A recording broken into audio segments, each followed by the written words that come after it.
வணக்கம் நண்பர்களே. அறிவாளி அண்ணாமலை அப்படி தான் அவர் சொல்லணும். மகாராஷ்டிராவில் நடக்கிற உள்ளாட்சி தேர்தலில் போய் பரப்புரைக்காக இவரை போய் கூப்பிட்ருக்காங்க.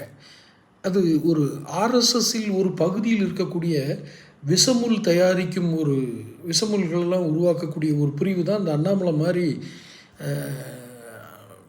ஒரு வரலாறு தெரியாத ரொம்ப அலங்கோலமாக பேசக்கூடிய ஆட்களை உருவாக்கி அதன் மூலம் பின்னாடி ஒரு இன்டலெக்சுவல் டீம் அனுப்புவாங்க. அதுக்கு முன்னாடி உளர்கிற ஆட்களை தான் அனுப்புவாங்க. அவங்க உளறி தள்ளுறது ஒன்று தான் அவங்களுக்கு வேலை. அது மாதிரி போய் மகாராஷ்டிராவுடைய அந்த உணர்வு நிலை தெரிஞ்சிருக்கணும். மராட்டிய உணர்வு அங்கே எந்த அளவுக்கு வேரூண்டி இருக்குங்கிறது தெரிஞ்சிருக்கணும்.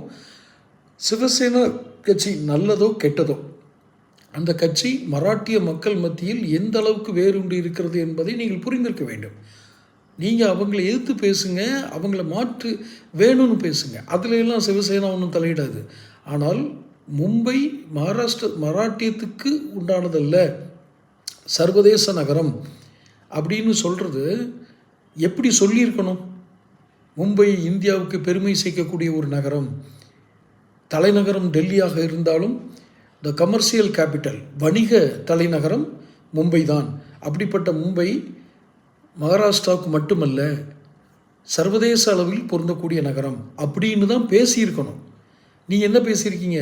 இது மகாராஷ்டிரத்துக்கு சொந்தமானது இல்லை, இது சர்வதேச நகரம். நீங்கள் சொல்கிறதுல இருக்கிற அர்த்தம் என்ன? மராட்டிக்கு சொந்தம் இல்லைன்னே சொல்லிட்டீங்க. அப்புறம் எப்படி அந்த மராட்டிக்காரர் இருப்பான்? இப்போ சென்னை நீங்கள் சென்னை தமிழ்நாட்டுக்கு சொந்தம் இல்லைன்னு சொன்னால் விட்டுருவீங்களா? இவர் விட்டுருவார். இவருக்கு எந்த அறிவு இருக்குது? எனக்கு ஒரு பெரிய டவுட்டு, மிகப்பெரிய சந்தேகம் ஆரம்பத்துலேருந்தே இருக்குது.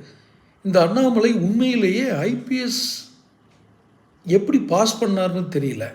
அதுக்கப்புறம் அவர் ட்ரைனிங் எப்படி முடித்தார்னு அதை விட பெரிய சந்தேகமாக இருக்குது. காரணம், இது நான் ஏதோ போகிற போக்கில் அவர் மேலே இருக்க வெறுப்புணர்வில் சொல்லலை.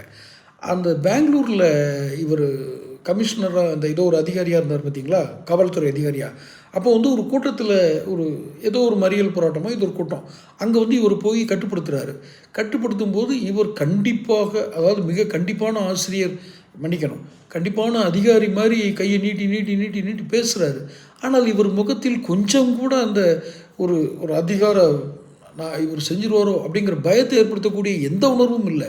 இவர் எப்படி is a true IPS officer அப்படின்னு தான் தோணுச்சு. அதே மாதிரி இப்போ மகாராஷ்டிராவில் போய் மகாராஷ்டிராவில் வாழ்கிற தமிழர்களுக்கு மும்பையில் ஆபத்தை ஏற்படுத்திட்டு தான் வந்திருக்காரு. இவர் ஒன்றும் வாக்குகள்லாம் சேகரிக்கலை. இவரை தயவு செய்து தலைமை பதவி ஏதாவது கொடுத்து டெல்லியிலே ஒரு ரூமில் அடைச்சி போடுங்க. இல்லைன்னா போகிற இடம் பூரா இப்படி தான் உளறி கொட்டி என்னத்தையாவது ஒன்று கெடுத்து விட்டு வந்துடுவார்.